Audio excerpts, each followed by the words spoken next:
Well, Alice isn't muted. Hi, I'm Terry. I'm the co-chair of UUJEC. Hi, Terry. Good to meet you. So where are you at? I am in Knoxville, Tennessee. I attend Tennessee Valley UU.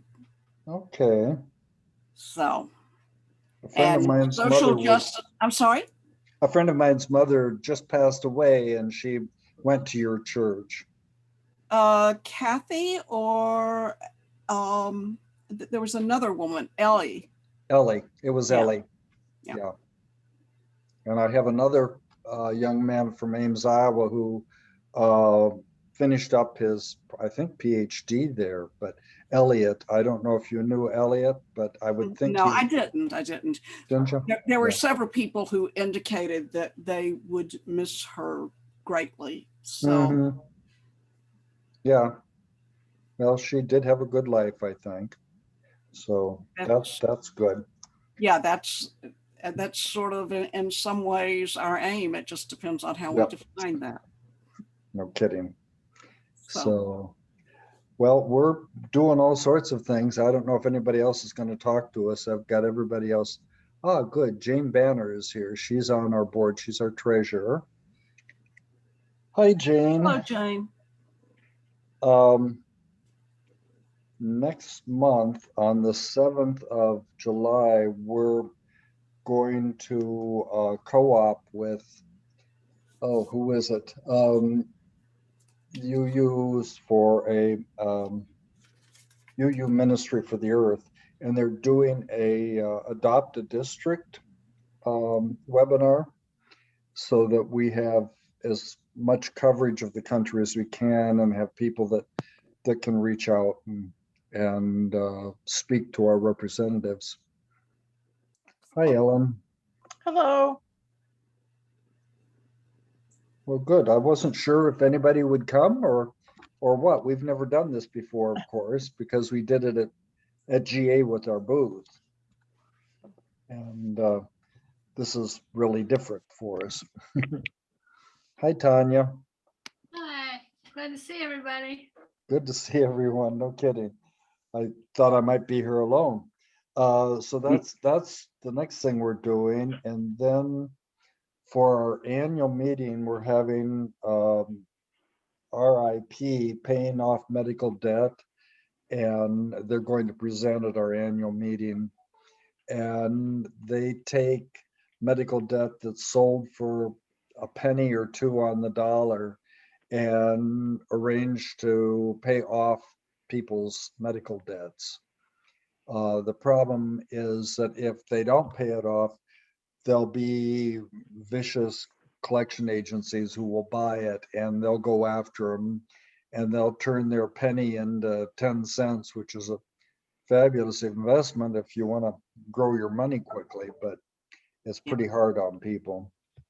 One of our local UU churches from Oak Ridge, which is 45 minutes away from Knoxville, did that, and they have apparently feel that I haven't talked directly with anyone from Oak Ridge, but I understand that the congregation there, maybe somebody here from Oak Ridge, felt that that was a very worthwhile program. Yeah, well, it would feel pretty good to spend $10 and pay off somebody's $1,000 debt. Yeah. But too bad we can't figure out how to enlist the people who owe the money because they would probably be very willing to settle for a penny on the dollar. Maybe we could advance this. We'll have to ask the questions to ask if they wouldn't be negotiators for getting it done for a penny on the dollar. Yeah. Well, that would certainly expand the program. I mean, yeah, it would. Obviously. And then they're taking care of it themselves. Yeah, that too. Yeah. If I could interrupt for just a minute. I see a familiar face. Hi, Bob Murphy. Oh, hello, everybody. Bob Hi, used Bob to be Murphy. the minister in Falmouth on Cape Cod, where I go to church. And I think we had just a couple of years overlap, so you might not remember me. I was there 15 years. Yeah. It's good to see you. Okay. Good to see you. Say hello to the Falmouth people. So, you go in Provincetown? Is that the UU you go to? No, it's the Falmouth Church. Okay, We're at the other end of the Cape. all right. I used to be the minister. I was there for 15 years. And that's why you're so conversing about the Native Americans. You had a long-term residency there. The congregation has been active with the Mashpee Wampanoag for at least 30 years, long Wow. before I showed up. And that tradition continues.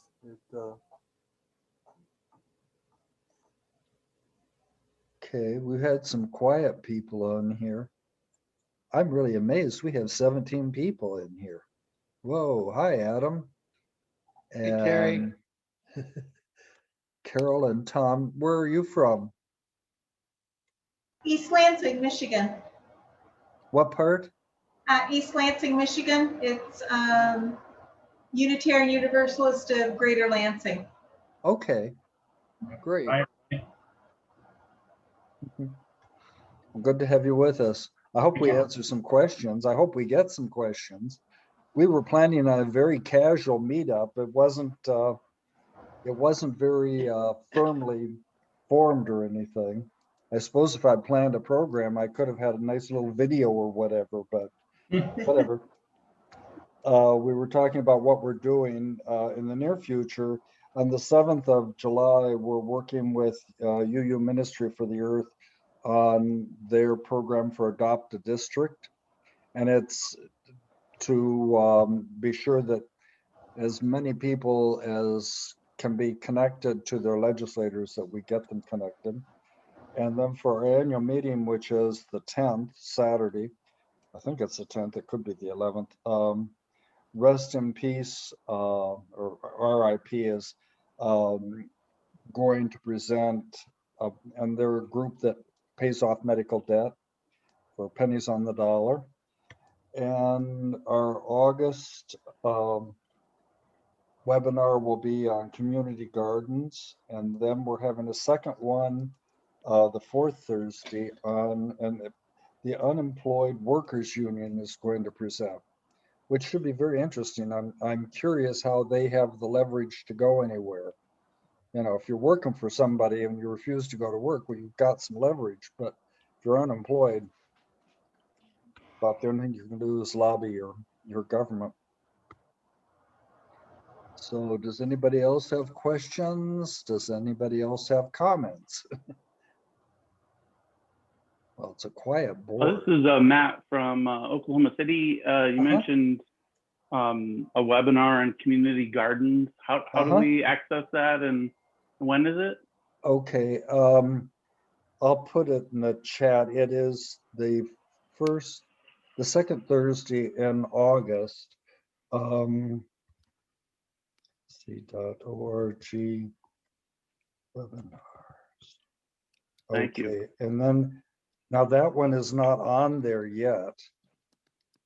The annual meeting, I believe, is, but past that, we do not have it on there. You can't imagine, it's hard to get people to send in photographs so that I can put it in the website and a little bio. And I do this for more than one organization, so it's like pulling teeth sometimes. Oh, our basic story. Well, we started in 1989, and I'm using the royal we, I wasn't there, which seems to be a really fortuitous time because that was after the Reagan administration. And I think we were really beginning to see where we were going. And we've been sliding more and more to inequality ever since. It was at Roe Camp, which is in Massachusetts, Western Massachusetts, a Unitarian camp. And we had a lot of really great support. names are gonna slip me. Well, maybe not. Richard Gilbert was one of the founding members, and he's written a book about how much do we need or how much do we deserve. Um, our most illustrious contributor is Chuck Collins, and he works at the Institute for Policy Studies Institute, and he's in Massachusetts, a suburb of Boston. And he consults with us, and he's spoken at several of our meetings that we've had. Let's see, 2 years ago, 2019, we did a workshop and a lobbying event in Washington, D.C. on, and I'm going to use the wrong framing, but it's on the Green New Deal. And the reason that framing is wrong is because that's Alexandria Ocasio-Cortez's framing, and every Republican would be repelled by that, and probably half the Democrats would be repelled because that's a very liberal end. So it was framed as a moral effort for a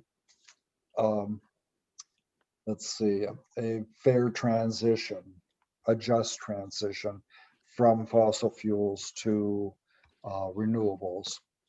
And the renewables we want are solar and wind, ocean currents potentially. Then 4 years ago, we did a conference in Washington, D.C. on healthcare.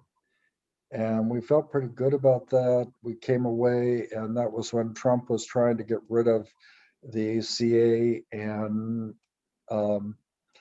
at least I don't think we talked to McCain, but at least he stood up with the Democrats and said, we can't get rid of this. And it looks like we're far enough into it now where people will try to tear apart a little of it if they can, but it's got to stay. We've got to have health care for everyone.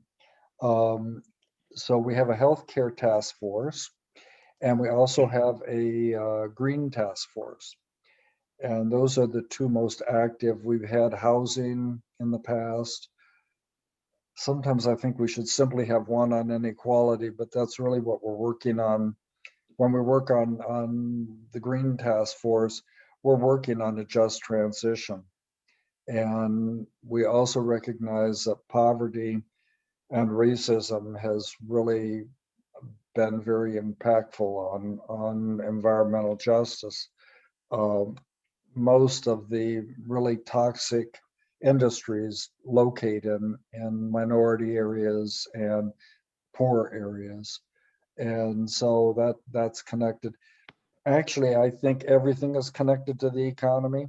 I can't hardly think of any justice issue that wouldn't have an economic connection.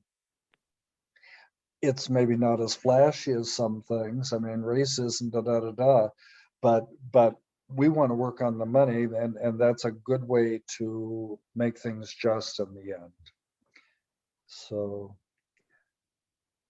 that's my story. Does anybody want to add to it? Jane? Adam? Maybe I would just add, you mentioned the conferences we did in Washington, and in both of those, we work closely with UUSJ, UU's for Social Justice, which is a DC-based group that does a lot of lobbying up on the Hill. So when we did the conferences, we had, a day and a half, 2 days of discussion and talks, and then they helped to organize us to actually go up and meet with legislators. So that's kind of our goal, is to combine, learning and discussion and getting excited and then doing something about it in terms of advocacy and trying to have an impact. And that's certainly what we would try to do, with we're talking about future conferences too, once we get COVID enough behind us. Yeah, and we're kind of in a gray area. We don't know when we can do a conference again. If we can do one by mid-November, I think we should try. but we don't really want to go unless we can have face-to-face with them. We've been working in coalition with the UUs for Social Justice and with UU Ministry for the Earth. They have bigger email lists than we do. So when we post our events on their emails, we get a much bigger response. We're doing 2 webinars most months. We are doing a green one as the second Thursday of the month. And then on the 4th Thursday, we do whatever else we might choose to have a webinar on. We had, I think I moved that book. We had. If I could break in, if people go to our website, uujec.org, you can sign up for our mailing list and be notified of what the various topics are every month. And I try not to spam people with too much of it. It takes my bandwidth. I'm the only one doing that. So you're not going to get an email every day. I sometimes send out emails, and if the links don't work or something, you might get a second one the next day. But typically probably 3 or 4 a month is what we would be looking at. And so it's not real intense. And we are very concerned about money. We'll ask for it, but we won't hammer you. And we have a sliding scale now for donations. We're working on trying to make our own platform just for everybody. Have we had any responses yet, or do you know, Jane, on the email we sent out a couple days ago? I haven't seen anything, no. Yeah, okay. I'd suggested that Bob or somebody could talk about our action of immediate witness. Bob I would think might want to. Well, first I'm going to say, it's good to have a nice turnout to this event. The Universalists and Unitarians have been doing economic justice work for, over 100 years anyway. And those of you who really want to dig into the background for the UUJC, Dan McCannon, who teaches at Harvard Divinity School, has written a book called Prophetic Encounters, and it's available from the UUA bookstore. And I recommend it to you if you're interested in how we got involved with economic justice. But Judy Deutsch, who is a member of our UUJEC board, has been working on some of these issues for a long, long time. Let's put it that way. She's now 92 years old and is still very, very active. One of the things that Judy has worked on for a long time is healthcare reform in the United States. And it's been mentioned that UUJC had a major conference a couple of years ago on the topic. This year, actually last year and this year, we've been the group that really took the lead in responding to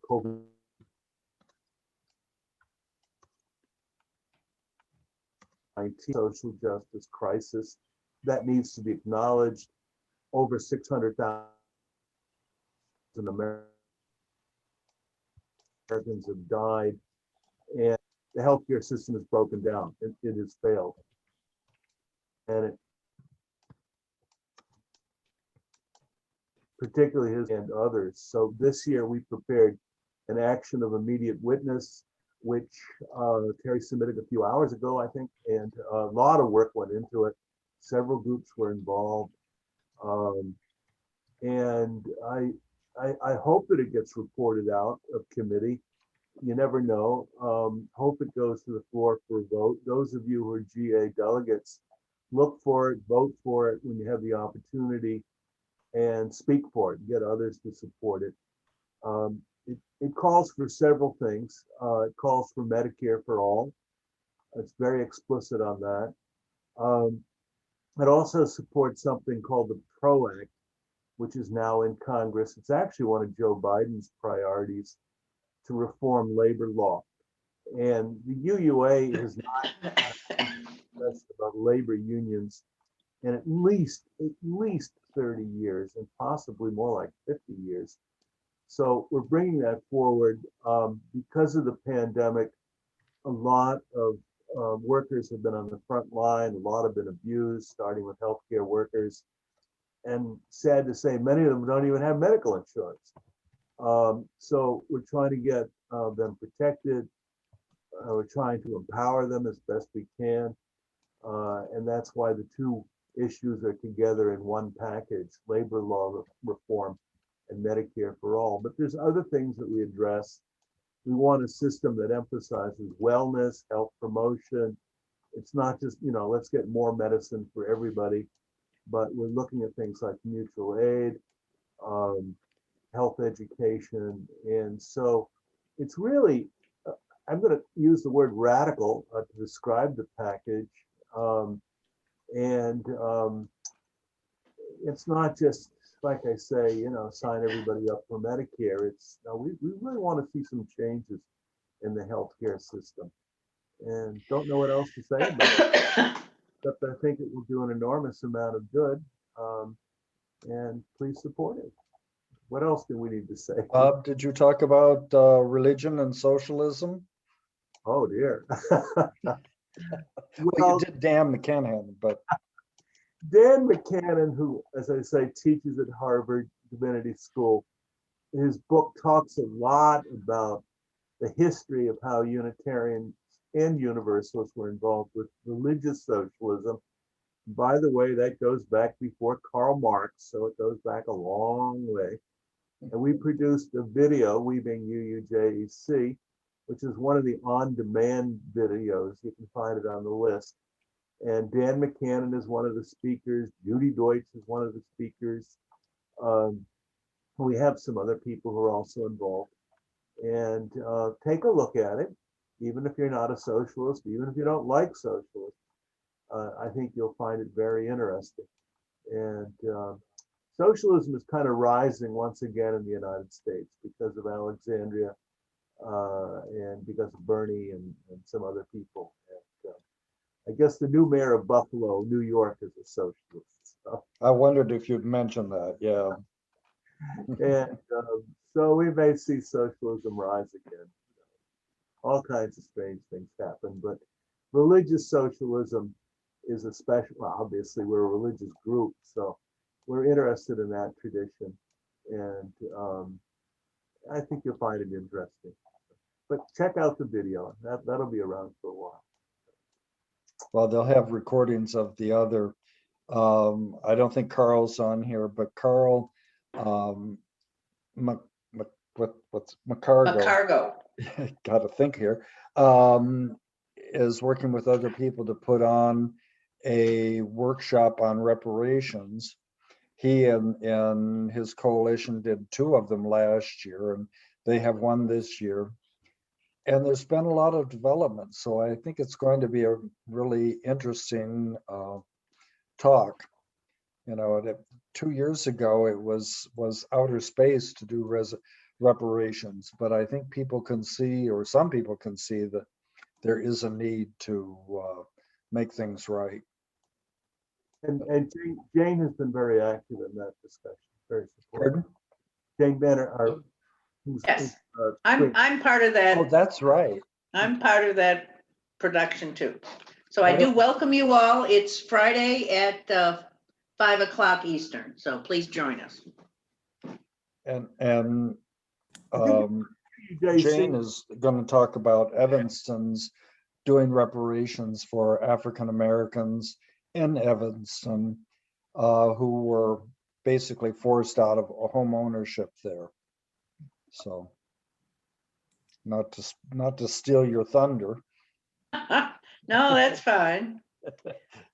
Okay.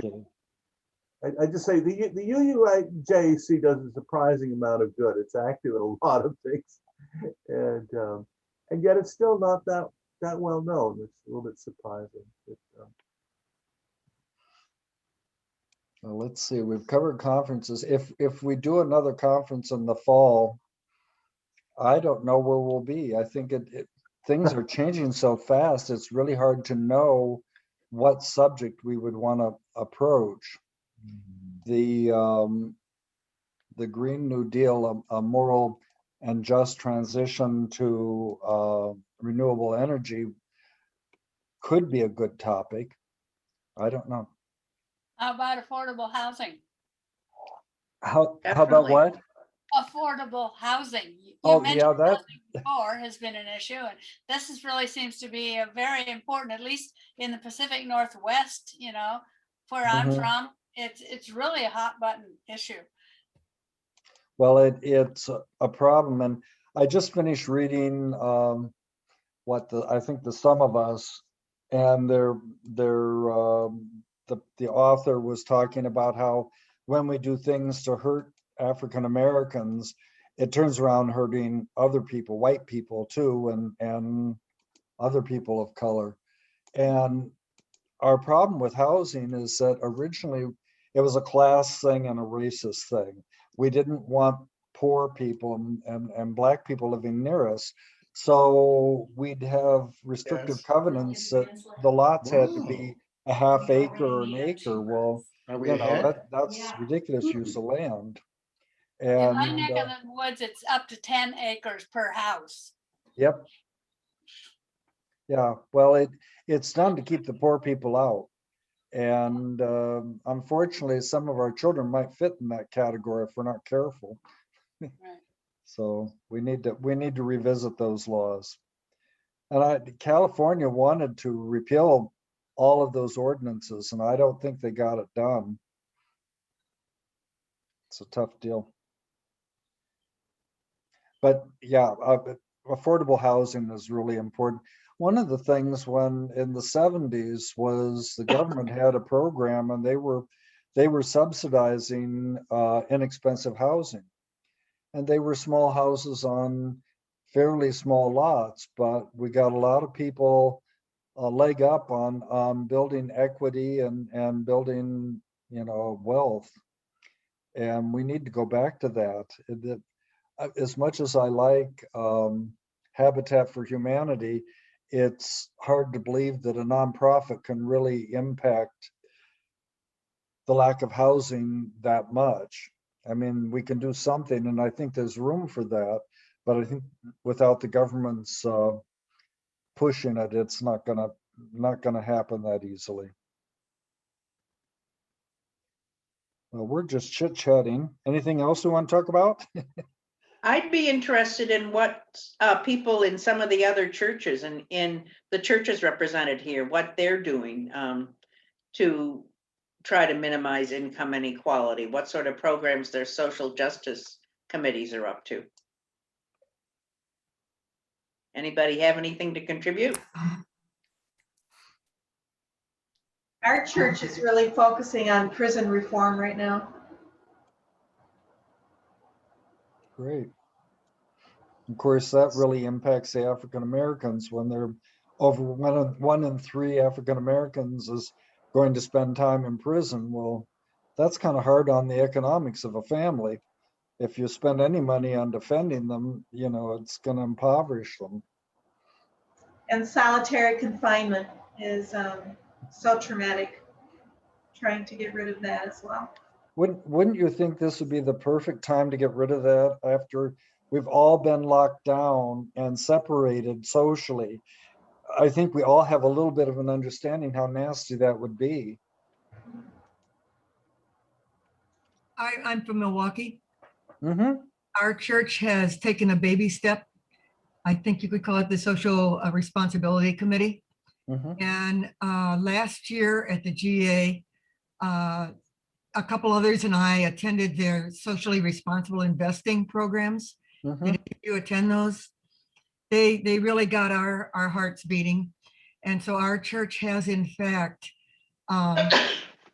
found money in our tight budget to invest $10,000 in a program called WIBIC, Wisconsin Women's Business Investments.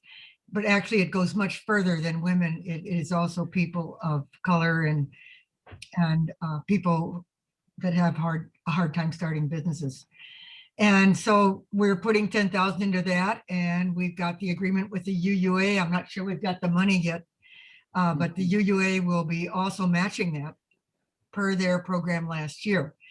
That is a baby step, but it is a start in giving people who don't get loans very easily an opportunity to start a business. Good.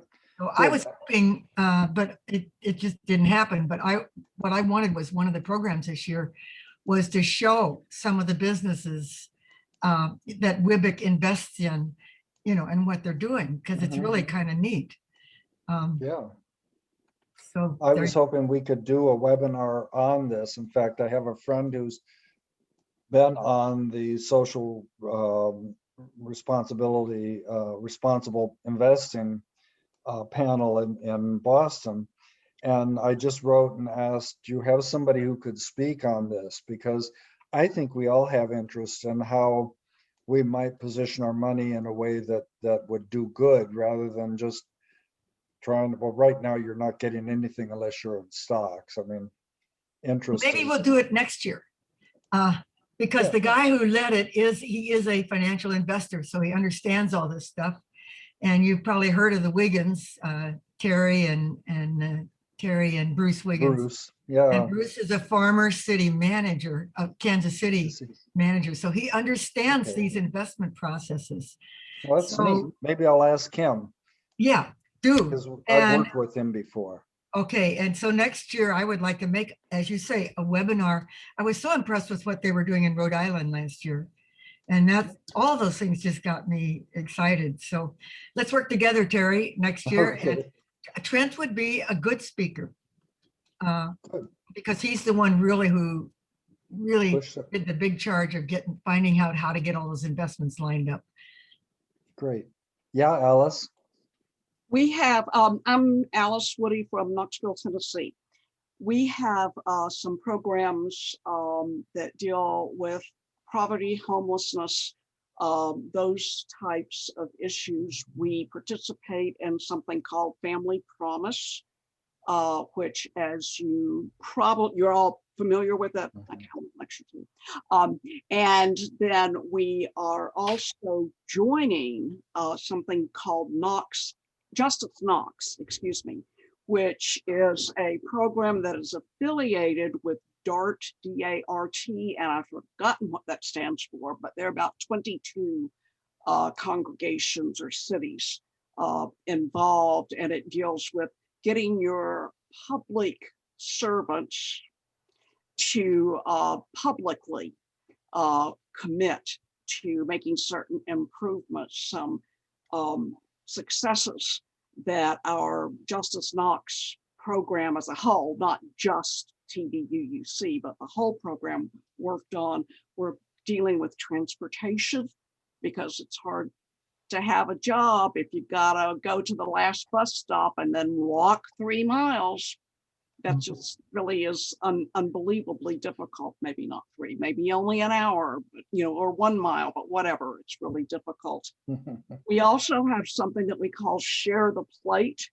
And this may be a program that you all have, but we vote on which charities or action areas get money from us and take half of our donations that Sunday. We have a community garden. We have a little pantry. And that's a very informally organized, but very popular way for our people to be involved. We're also getting ready to do something that I think is potentially valuable. It is not a direct service project, but we have various people who are involved with all sorts of helping social justice groups across our city and county, but we don't know who's doing what. So we're going to try to develop an in-church directory of people who are active in various organizations. Obviously, it's voluntary. But if you're working with one group and you need to know somebody in another group, and it would be easier that way, You just look in our little directory and see if there's somebody there that can give you a little leg up, perhaps, in getting something working. Not saying it wouldn't work otherwise. But So this, everybody doesn't really reinvent the wheel. exactly. There are probably some other things that I just don't know quite as much about. But those are the ones that I know about. We're also spending a great deal of time and effort on the 8th principle. The idea being, of course, that if we broaden the participation in our church to people who aren't exactly like us in every aspect, that then we bring in more knowledge, a greater ability to analyze what is needed and how to solve it. So that's where we are. What's your church George- again? Tennessee Valley Unitarian Universalist. We're in Knoxville, Tennessee.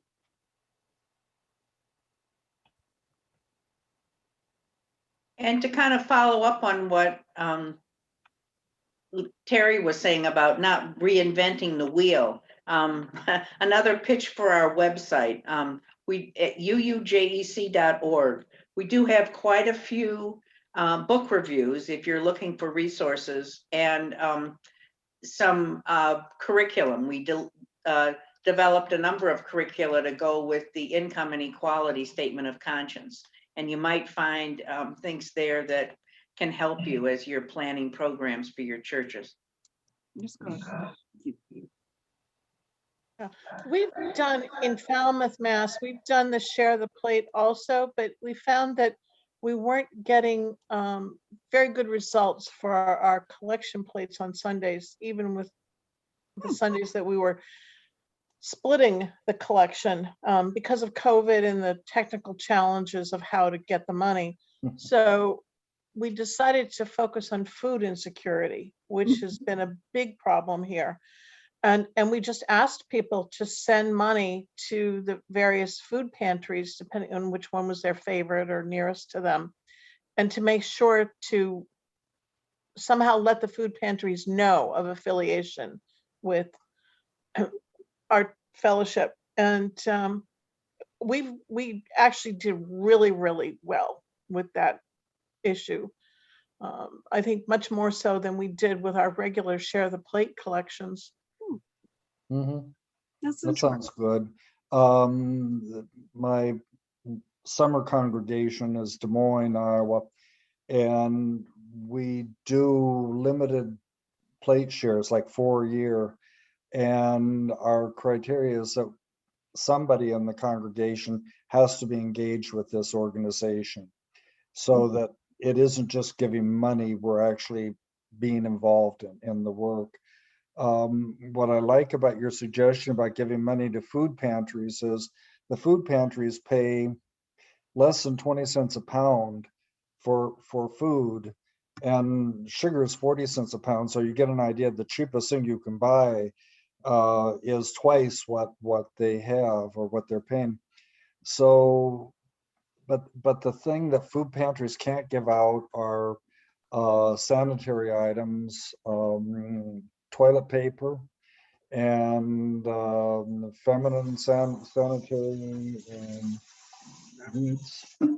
And so if you want to give something, those are things to consider. Soap, toothpaste, anything that you would use, deodorants, because they can't get those at giveaway prices.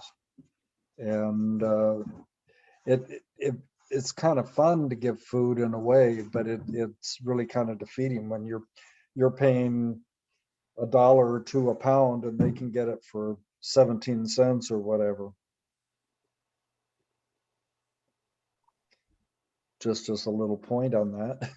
But they like the money because they can buy lots of food with that. That's one of the things that we really pushed with the idea of saying, send, like, one, with COVID, they didn't have the volunteers to deal with accepting and then cleaning canned foods and things that came in, and they said, just send a check and it can actually go further. And the other thing people do is clean out their pantry, and send out outdated foods, and if they're slightly outdated, some pantries can give them away, but if they take government money, they have to throw it away. So you don't give them outdated food. One thing we have noticed is that the little food pantries sometimes get a lot of visitors in the evening when the regular food pantries would be closed. So, you got a full pantry, then overnight things get used, I hope. And then the next morning it needs to be refilled. And I forgot to mention that we also participate in fish. So, but I'm just saying that this is the little food pantries are sort of in addition to the regular food pantries, and they seem to be popular. So you said you participate in fish? Fish. That's Okay. it is a food pantry type where people call up and say, I'm hungry or whatever, I need food, and this is what I need. And volunteers go through and take whatever they have in the pantry that is similar to that. And then food gets delivered to the person. Okay. So that the delivery as well as food donations. Did anyone think about, we saw pictures of people in line for food pantries that were a mile long, and I thought, my God, they must use 2 gallons of gasoline to get there. So delivering would be kind of nice and relieving them of that burden. So, okay, and you did mention congregationally based community organizing, which is what DART is. There's Industrial Areas Foundation out of Chicago, Gamma Meal. There might be another one I can't think of right now, but they're really excellent ways to get engaged in justice because they take the low-hanging fruit. There's something out there that is in everybody's interest to do, but somebody has to push or it's never going to happen. So you get a community organizing going, and maybe they'll push for a bus line to go to a certain neighborhood, and it's good for everybody. It's good for employers. It's good for the city.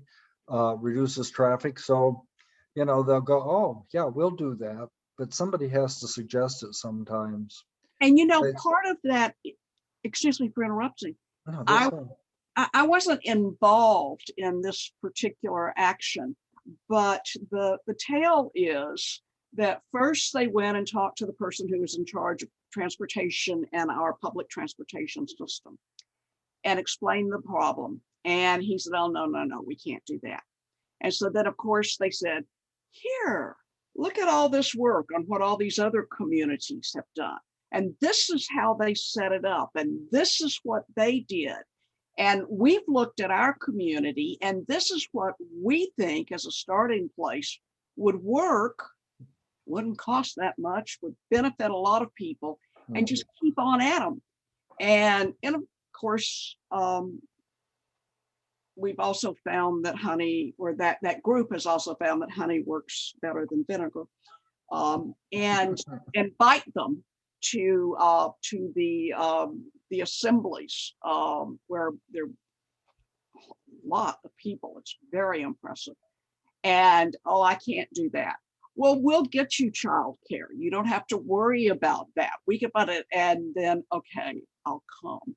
And if they show up, they're pretty much likely to agree. And we don't support, excuse me, I say we because I've been personally impressed with Justice Knox much longer than the church has. Nobody pulls any surprises out of the hat. They know what they're going to be asked beforehand so that they can comfortably agree to it and then do it. And of course, there is follow-up. You describe it well, Alice. We're joining in Miami. That's where am in the winter. And we're joining DART. It's called PACT, people acting together, coming together. And we do these rallies. And the thing that's so neat about the one in Miami is that it's in English, Spanish, and Creole. And it looks like the world we want to live in because it's probably 10% white or Anglo white, and then Hispanic and all hues, and then a huge participation in the African American community. And the first time I went, they were lobbying to have to stop having in out of school detention, because these kids would get thrown out of school and they would stay home. Well, of course, they aren't going to sit at home, so they go out and get in trouble. And I mean, just throwing them out of school for detention was just a road they knew was going to take this kid to hell. And so they got that stopped, and they're just really good about what they ask, and knowing the benefits for all the community actors, so that you can get the support you need to make it happen. I really believe in congregationally based community organizing, and if you're interested in any kind of justice issue, knowing how they operate is a really good foundation for making a difference in the world. And you're from Chicago? Where are you from? Alice is from Knoxville. I'm from Ames, Iowa, and I winter in Miami, Florida. He's confusing. Pardon? You're So confusing, Terry. Yeah, I got it. Bilocational. Yeah. Terry, regarding this program that you started for out of school detention. So the kids are in detention. How do you get them to, where is the location? How do you get them to go to that location? If they've been, Instead of throwing them out of school, they have in-school detention. The kids are monitored. They're not just thrown out to their own devices. Right. As a former teacher, I certainly subscribe to that. Yeah, you get it. I mean, that just is not a good situation. And I would think that you would probably have Industrial Areas Foundation for community organizing in Milwaukee. I don't know, but you know, they're out of Chicago, so I would think they would have come to Milwaukee first. Okay, and you called it people. Industrial Areas Foundation. A what? Industrial Areas Foundation. If you have a Milwaukee group that's a community organizing through the congregations, that would be my guess. And the out of school detentions, you mean you've got these kids that are in detention in one room, who supervises that, or who works with the kids? What do they do? Oh, I can't answer that, but the schools took it upon them. That was their major stumbling block. Who's going to take care of these kids when they're there? But they did figure it out. Okay. I know my brother had to go through an in-school detention rather than being suspended. He just had trouble figuring out how to grow up. And they wanted to suspend him. And my mother went to the school and said, you realize that's what he wants. He wants to be able to stay home and go do whatever. Yeah, and they worked out an in-school detention, which was he had all day long study hall, and nobody was supposed to talk to him. He wasn't supposed to talk to anybody else. He finished up 3 months worth of schoolwork in 2 weeks. Oh, figure out what they don't want, huh? Exactly. Of course, I think that's why working a minimum wage job when you're in high school or whatever is a real good impetus to wanting to get a good education and go somewhere and do something. Yeah. It's the negative. I'd like to go back to the municipal transportation. I'm thinking that would be a good topic for us to run a webinar on. See, I live in Cape May County, and that's on the beach, so it sounds real good, but the county is like is like 600 square miles with 95,000 people. So it's about as, it's probably even more rural than Des Moines, Iowa, where Terry comes from. And there's a town in our northwest corner that that doesn't have very good employment opportunities. And the number of buses that run back and forth to the places where there are jobs is 2 a day. Ooh. Which Oh. means that if you have to work 15 minutes late one night, you don't get home that day. And so that is a topic that would be of interest to me. And maybe get a community organizer to show how you might lobby to get that done. Well, figuring out what demands you make in a low density environment would be very, very useful to me. If nothing else, a work bus that goes around and picks up people and takes them to workplaces. You could probably work that out with the with employers who hire quite a few people, that they might figure out how to do that. Years ago, I served on the county board in Waukesha County for 12 years.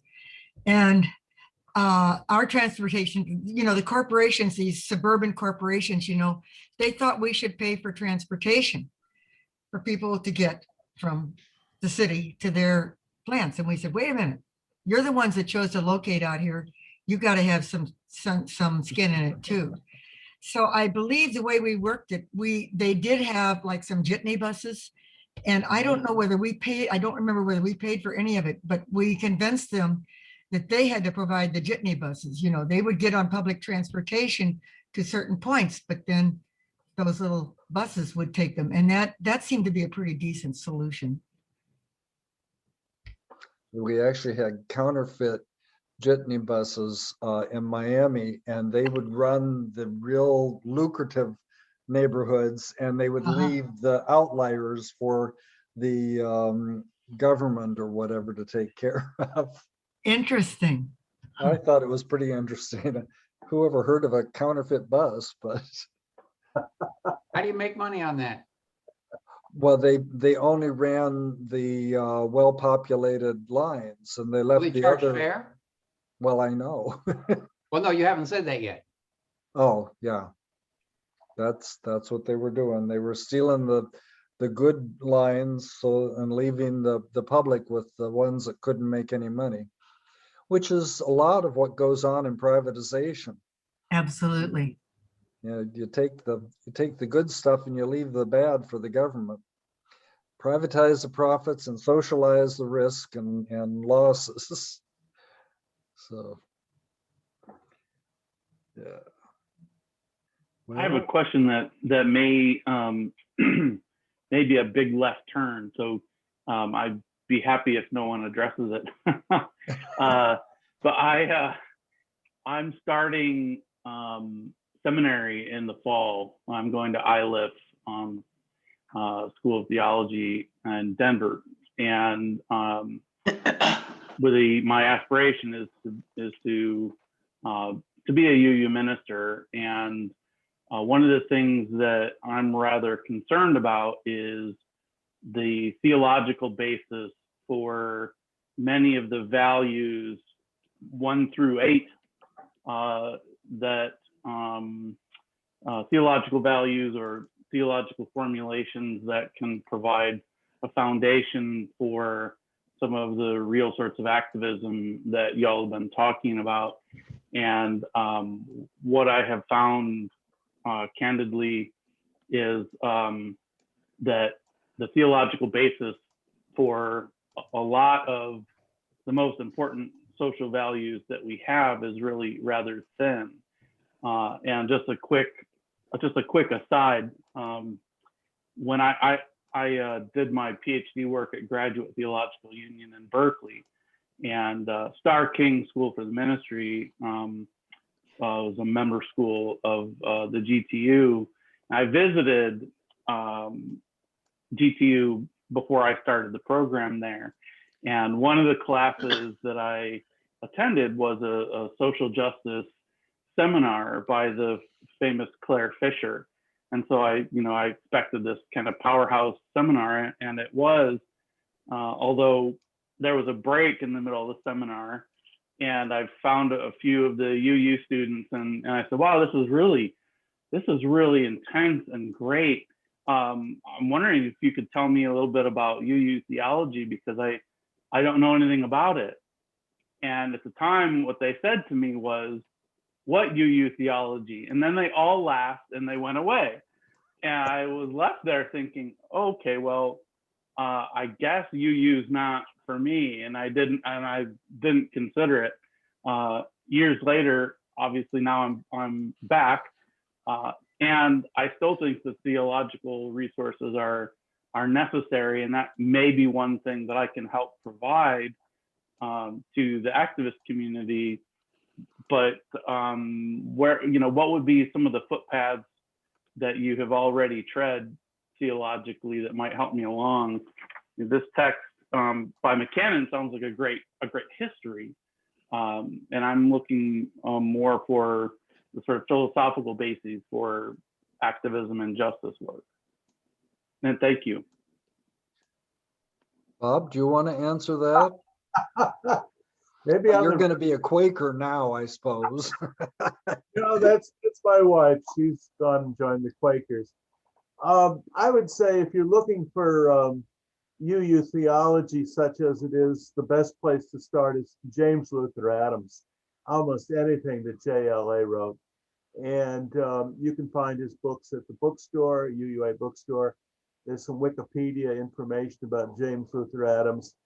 And he's about as good as it gets for Unitarian Universalist theologians within recent times, although others could be mentioned, Thandeka in Chicago and some others. My interpretation of Unitarian Universalism, and it probably does seem a bit radical, is essentially it's a big tent movement at this point. We're the people who invented multi-faith, and in some ways we did back in the 1800s.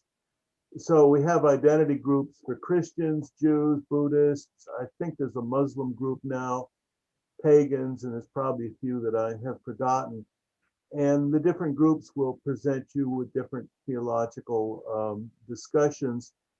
And our task is to really bring everybody together in one big tent and to say, how do we work together for the good of all, for everybody?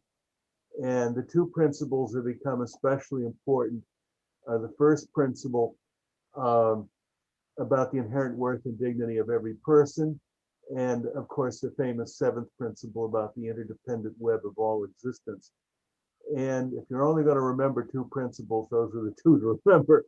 Although the others are certainly extremely important. The fifth principle with the emphasis on democratic process is very unusual anywhere in organized religion. Most religions don't talk about democracy particularly. But those are starting points. And then if you want to follow up on it, I'll send you my email address. But, Yeah, I'd really appreciate that, Bob. we got to go into the UU ministry. These are some of the things you're going to need to deal with very fast. You're going to have congregations that have people all over the map, including atheists, agnostics, spiritual but not religious, you name it. And in some ways, we're often like a college chapel or a place like that where all these different people come together. Well, Jesus, if I can mention Jesus for a moment, he's out in the fields and he's dealing with all kinds of people, Greeks, Samaritans, even a few Romans come to listen to him. And somehow he's got to get all these people together and they're going to help each other. Of course, he gets crucified in the process, but universal religion does manage to evolve. So Yeah. we can talk about that at length. I'll send you my email. Thank you, Bob. Just one quick thing for the good of the order here.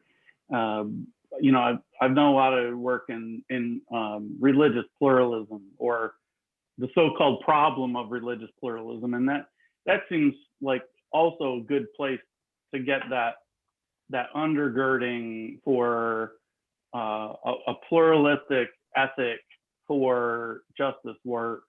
And there are a number of theologians or philosophers of religion that identify a common core to the world religions.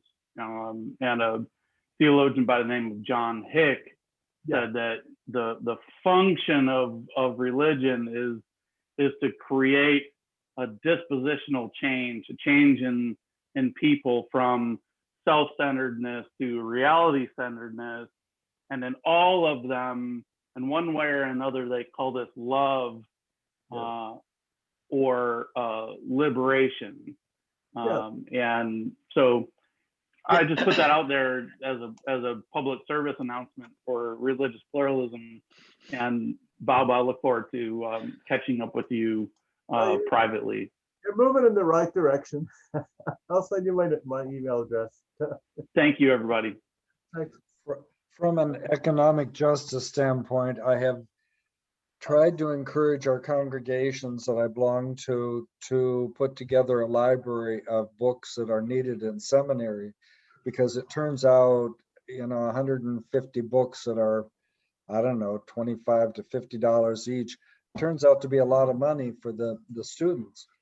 So far, I've not gotten it done, but if somebody would give me a good list, I'd start buying some of the books myself, look them up when they're, used books or whatever that are reasonable, because it's already expensive enough to go to seminary without having to pay for the books and everything else. Another person who does a great job of aligning philosophy and theology with a variety of justice issues would be John Cobb, COBB. He's also popular in religious pluralism circles. So I'll put that out there as well. And thanks again, everybody, for your willingness to have some theological conversation in a practical activism forum. Good. Well, thank you. Thank you. I don't get to talk about theology very much, but it's a lot of fun. Well, we probably have to talk about it a little bit more. Yeah, maybe we should. I got books of it. You have the library I'm looking for? I probably do. Yeah. I You think might it's have a few interesting. more books. What'd you say, Ellen? I was just saying, I think it's interesting that he brings up, speaking totally as a layperson, that to bring up the concept of talking more about theology, because something that I've been saying for a long time, especially in the prior political regime, is that something that I see so many liberals are afraid to use the languages of faith, of patriotism. I forget, I've always had three, and I don't remember today what the third one is, but we need to take back these languages and make it clear that we are also people with a very deep faith that just might not be the same as the faith of the religious right, that we are also deeply patriotic, and that we are America, maybe even more than they are. Well said. Yeah. Thank you. Yeah, because if they're gun-ho nationalists or whatever, they're probably not thinking a lot about it. I mean, there's lots to love about this country, but there are a lot of things that are very hateful in the world. Yes. We're the most feared country in the world. Yeah. They're more worried about what we're going to do than anybody else. And that's like, wow, I thought we were the good people. Yeah, and R just made a comment in the chat about family, and family values was the other thing. Yes, yes. So thank you, R. Well, that's good. Wrote a letter to one of the few people who just voted against Juneteenth Day from Wisconsin, Representative Tiffany. And after suggesting that that he needed to, he suggested that we were politicizing the naming of this important historical event. And after I gave my patter about, why we need Juneteenth Day and the significance of it in getting rid of slavery and all that, I signed it with loyalty to the ideals of the United States of America, Sherry Briscoe. Because I'm tired of other people saying that the flag, that they're the only ones that have the right to carry the flag. Yeah, My fantasy is that we would pledge allegiance to the Constitution, because it's a little harder to warp. A flag, you can drape over anything, but I the like that. Constitution is a I little like more that. difficult. yeah. In fact, in middle school, I stopped saying Pledge of Allegiance. I looked like I was saying it, but I wasn't, because I thought, well, if I'm too young to do voting and things, I must be too young to know whether I really pledge allegiance to this institution or not.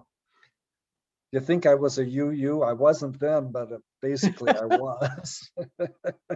Just took you a When I while to think- find us, Terry. Pardon? Just took you a while to find us. Yeah, well, I grew up UCC, which is pretty close to UU. And just one more U and one less C, so. And people aren't afraid to talk about God and Jesus. UCC is Unitarians considering Christ. Yeah. Yep. That was a recruitment speech I got from a UCC minister. But One of we the things moved that I across- really- The minister who told me that line. So I was just going to say that one of the things that I think is a real strength of Unitarian Universalism is that it's non-creedal, while it heavily emphasizes certain values. We tend to call them principles, but there are values that undergird those principles. And if we are talking about devotion to the Constitution and to other seminal texts for the United States, if we think about what constitutes life, liberty, and the pursuit of happiness, economic justice is absolutely necessary for all of those things. And so socialism shouldn't be anathema to the flag, or family values. I mean, how do you have families without food and clothing and roof over your head? And all these things are necessary to pursue life, liberty, and the pursuit of happiness. And maybe if we were to dig deeper into some of those seminal texts and resurrect the spirit that really makes them float, we would find that our country would be dramatically changing. But it's not only about material wealth, because Wilkinson wrote a book, I think it's called The Spirit Level. And when you have a job that you depend on and the people at work treat you like crap, and you're afraid every day you're going to get fired, you're going to drop dead before you're 60 years old, probably, because your cortisol flows when you're taking the suppression and everything. So equality does matter. And right now we're seeing something that's kind of beautiful, and that's that our workers have power. And the one of the op-eds today in the New York Times was, you better start treating your help right, because they're gonna walk out on you if you don't. Well, that's a really beautiful thing. To spread the power around. Well, we're slowly diminishing. I think Jane and her husband left. Okay. Am I the only board member left on here? Oh, Oh, good. Get So there. any more questions? Is there more we should talk about? Oh, yes. Oh. Yeah. I'm going to take that as a yes. I want to mention two things that are going to get some mention at this year's General Assembly. And I'm in Florida, so that explains both of them. First of all, America is aging. I mean, we suddenly have all these old people. And I hope all of you got a chance to see the movie Nomadland, because that's about older Americans who've really been pushed to the margins, and they have various struggles. And most of the characters in that movie are real people who are doing this stuff, including Bob Wells, who talks a lot about mutual aid. So mutual aid is a big theme that UUJC has. We even have a workshop about it. And when people talk about congregation-based organizing, they're frequently talking about mutual aid. So I encourage you, see the movie Nomadland, come to the workshop, and think about how we can really be supportive as we age. How do we do things like independent living and other health promotion, wellness, all this basic stuff. The UUA has not talked very much about aging. Older people are often regarded as kind of a problem that these people need to be cared for. But actually, older folks really want to be independent, and they want to live exciting and interesting lives. So it's something that we're starting to work with. Food issues have already been mentioned a couple of times. Everything seems to come back to food for some reason. But something that we are doing is we work with groups like the Coalition of Immokalee Workers, other farm worker groups. Historically, Unitarian Universalists have been very concerned about all of the workers in the food industry. So we're concerned about waitresses and poultry workers and commercial fishermen on Cape Cod and all these people. But the farm workers in particular are often abused, and many, in Florida, it would be 85% of our farm labor would have immigrant status. And these people are very easy to kick around. So we're very supportive of farm labor organizing, and we'll be talking about labor organizing in some of our UUJC projects. A lot of it connects to the food industry. So those are two concerns. Thank you. Bob, I think you're answering R's question. What about rights and wealth and safety for girls and women in the US and worldwide? And having worker rights is one of the first things you can do, because when they have them, they're going to be protected. And when the boss is nasty and you don't have a union, you're just at your own mercy. But when you have a union, you can take them to the cleaners if that's what you need to do. Yeah, if the union's job, yeah. And we certainly advocate for that. And we would like to have put together an AIW just on the PRO Act, the Pro Union Act. However, we just didn't think it would get that much traction.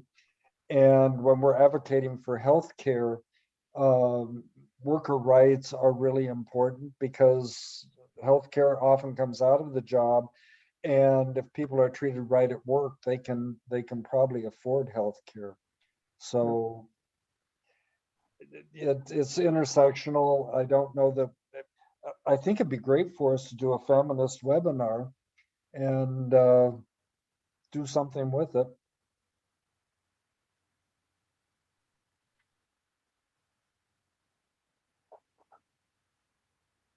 Yeah, I agree. Nancy, maybe you want to expand on the text you just sent us. Okay. Sure. And of course, our congregation we're not back face to face yet. We're still on Zoom, and as probably many of you are. And we've had a ongoing book study group this whole year on white supremacy, and been reading many of the leading authors. Let me get rid of this. And so on August 22nd, our little group of 4 is going to do something like a service on anti-racism and white supremacy. And our congregation is largely white. Our community is largely white, except for probably the university communities attached to us. And so I'm trying to figure out some creative and inspiring ways to talk about subjects like this. it fits well with our eighth principle, but our congregation yet has, I mean, we've looked at it, but we haven't embraced it much. We've been through a long period of being kind of quiet with interim ministers and the pandemic, and as many congregations probably have. So I'm just wondering what you all are doing to understand white supremacy. And we do these, food banks and giveaways and all this kind of thing, but are we doing it from a position of being white, or are we doing it from a position of being partners, and caring for each other? I'd like to share a little bit about our church too. Oh, in the greater Lansing area, our church started out near Michigan State University. And as the years went by, we're new, we've been there 6 years. So this was in the works before we started attending. We wanted to start living our principles more. And we eyed a abandoned school in the south side of Lansing, which is a more challenged area, and we were able to do it. So we bought this school. We moved our congregation away from the affluent area, and we're in the south side of Lansing now. Wow. So partnering with Southside Community Kitchen. So they're renovating the kitchen in our church. It was a great kitchen and not really being utilized like it could. So now they're bringing it up to code, and we're going to be partnering with them. We also have our own community garden on grounds. We're in a refugee development area as well. So all those things are working together. For the last 2 years, we've stood out on Pennsylvania Avenue with Black Lives Matter signs, and we hold them up after service, whoever wants to. And it's hard because we're still mostly white as well. Even though we've moved ourselves into this community, you've got trust and you have a lot you need to work with. But it's slowly coming. It's a work in progress, but we're really proud of what the social end of what we're doing. Yes. Did you sell your other church? Yes. Wow. That's amazing. I wanted to mention that this book is The Sum of Us explains why our destiny is tied up with African American destiny, and how when we do things that are specifically designed to give white people a leg up, we're hurting white people at the same time, fairly simply.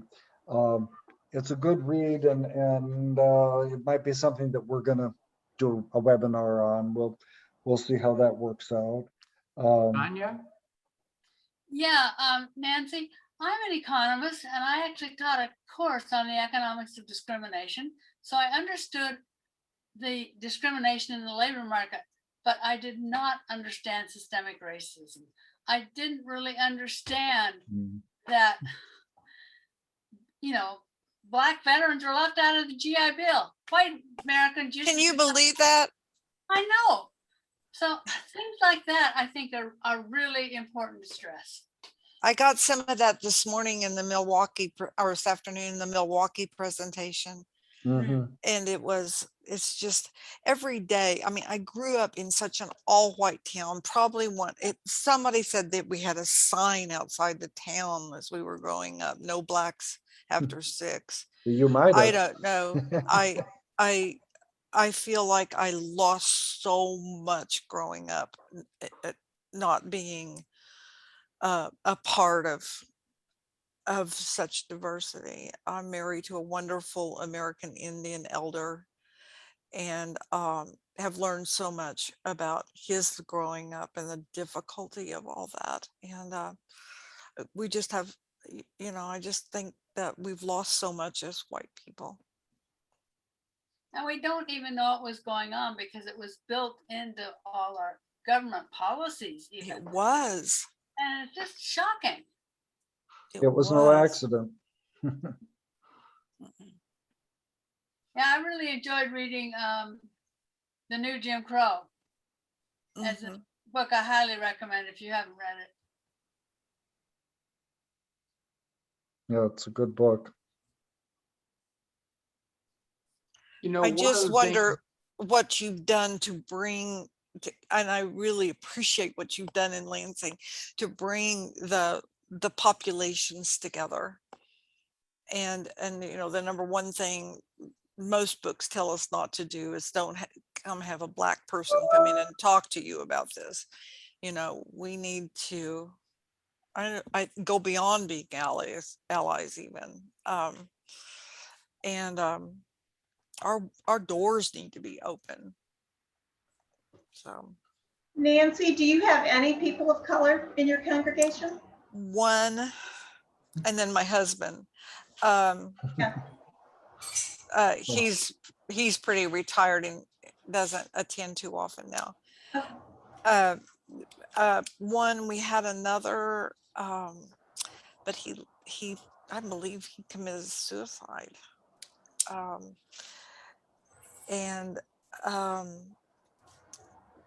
in and out, we have a large presence in the community with LGBTQ. Okay.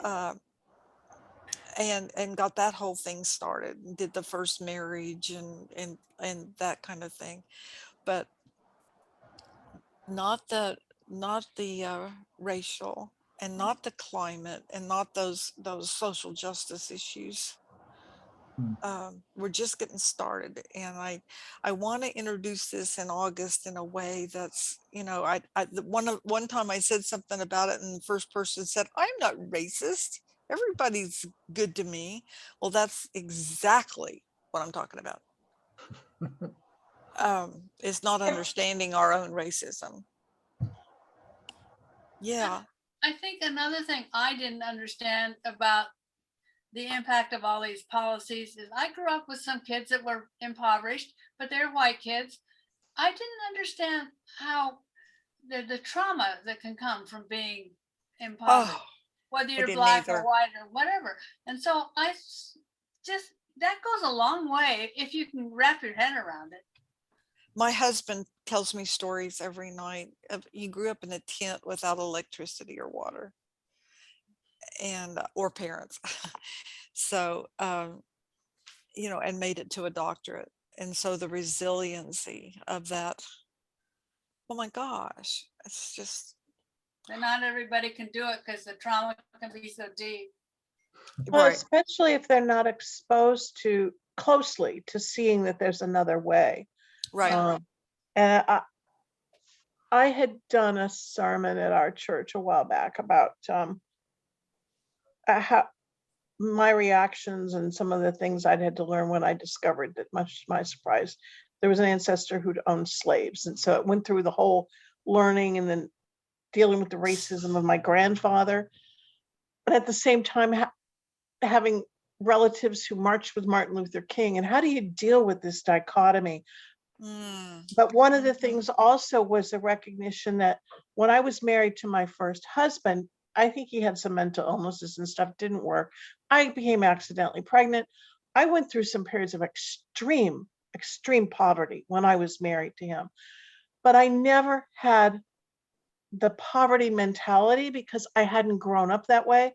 I always knew I was going to end up in a better place because that's what I had seen. It's what I'd been taught growing up.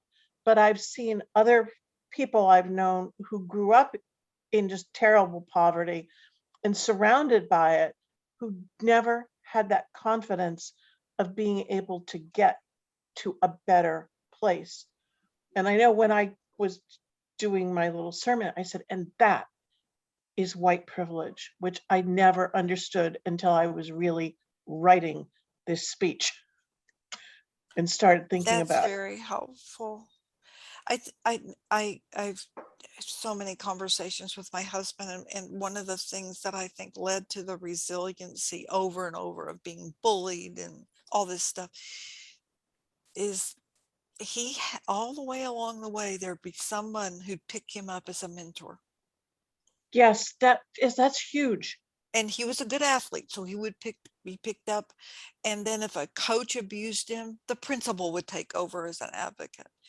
and throughout graduate school, there would be people who wanted an American Indian in their student population, Hmm. and the military, they wanted him. So there were people who nurtured him and helped Mhm. him to get ahead. Exactly. Yeah. And we can do But- that. But the problem is with his success, what conservatives are going to say, well, he did it. Why can't you? What's your problem? Oh, It's all this crap. personal Yeah. responsibility. What? And as a gay man, I can walk into another gay man's home that came from a similar socioeconomic background, and their house is going to look darn near like mine. We're so programmed, and we're so unaware of how programmed we are between our upbringing and our class and everything. We just fit in a mold and away we go. And that's what maybe happens to our churches. Yeah. Well, I'm sure your husband would be in demand. I know our efforts generally in the UU world, we're trying to include people of color. And what we end up doing is burning them out because we ask them to be on every committee and everything so that we have the diversity in our organization, but we have to be careful how we do that. I Nancy, hope can you we're remind learning me? not to do that. I hope we're learning and progressing and learning not to do that. I Yeah. do too. One of the things that we each individually found over the last 15 months, very helpful, is to locate a local, in our cases, it was a Black run organization. I was sitting with Black Lives Matter Lansing, and you follow them over the last 15 months. It's been electronically follow them on Facebook and other sources, and you listen, you hear what they're saying, and you follow their lead. And as we are opening up as a society, at least locally here, if there is a rally, we certainly attend. But this I desire was in one to session where, was it This- last night? this desire to sort of rescue or solve the problem is something that we need to push back on a little bit, because it is not well received to show up at a Black Lives Matter rally and say you have the answer to the problem. So for me anyway, it's been a year of sitting and following and listening and reading and following the lead of these groups. Yeah. Well, but the saying about Unitarians is we approach every subject with an open mouth, and it is true. I hadn't heard that. Never heard that. Okay, Nancy, you're on mute.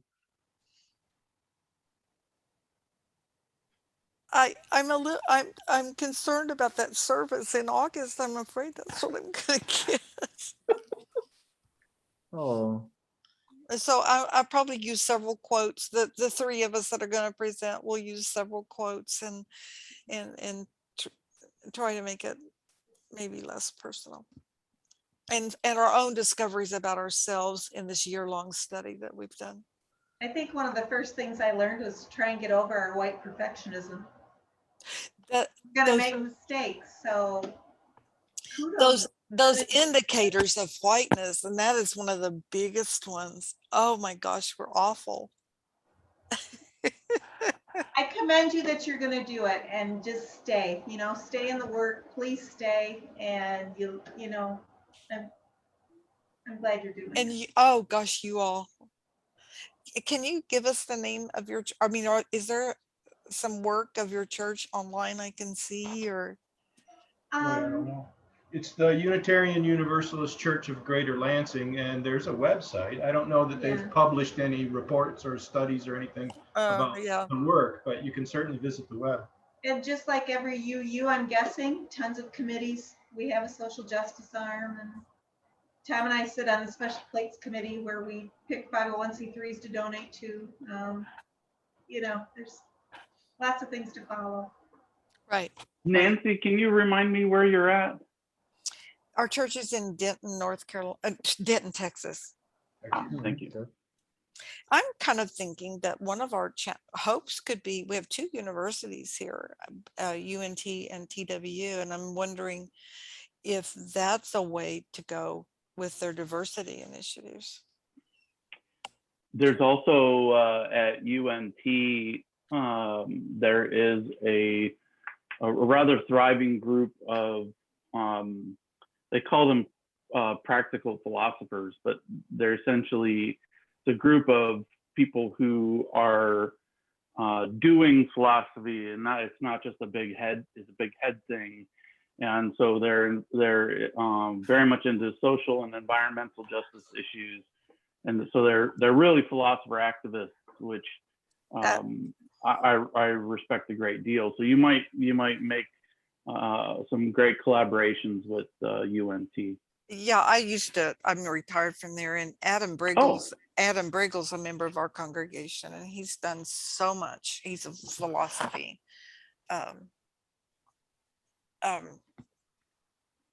professor, and he's done so much on environment and fracking and all Fabulous. this kind of thing, and transgender and that kind of thing. So thank you. That's a connection I wasn't thinking about. Oh, and what about Texas Tech? Isn't that a Black university? Yes, it Texas? is. It's not in Denton. Oh, Yeah. But Hmm. yeah. The one thing that I hear from people is we would like to be more diverse, but I think the first thing we have to do is to really get a music program that appeals to younger people and people of other ethnicities, because our music is very white, and Oh, isn't it? I think I like it, but I would welcome Black music or Oh, me too. Latino music. And it's, I don't know. We just hired a new music director in Miami, and I don't know what her ethnicity is, but I'd be surprised. Now, maybe she just needs a little encouragement. Maybe we don't have to hire somebody of color. Maybe we should tell our music directors, try to get a set of drums and bring in some more ethnic music, because I don't think we're going to appeal to a wide variety. We're too intellectual, and African churches tend to be much more emotional than we are. My husband led a round dance at our congregation. The minister played the drums. It was so cool. Everybody got up and danced around the whole congregation. Oh, that's neat. Mhm. Well, that's a valid concern, that we don't worry about converting, just do the best we can for justice and be true And to is who we are. converting all that important? I've got to really think about that. I really appreciate that. I mean, does it really matter? The only Yeah. time it matters is like we're seeing a church that's dwindling in size a little bit because our members are aging, and it's not a place where a lot of younger people can afford to live. And we're trying to say, how do we handle this? Because we want to still be, we're 60 years old. We want to still be here in another 60 years. Yeah. I went to a meeting in Boston in 2015, I think, and the guy who worked at UUA said the average age of a male Unitarian was 68, which Average. the average, yes. So we must have a lot of 100-year-olds hiding out someplace, but anyway, it is 4:00, 4:01, and we were going till 4. We really thank you for coming aboard. This was Thank you. much more interesting than I was anticipating. I thank you for such a lively conversation and stimulating. And we're gonna pick up some of these ideas, and you've impacted what I think we'll be doing in the future with your conversation and your interests. So we'll carry it forward. Thank you very much. Thank Yeah, you. thanks, everybody. Thank you. Hi. Nice to see you, Bob.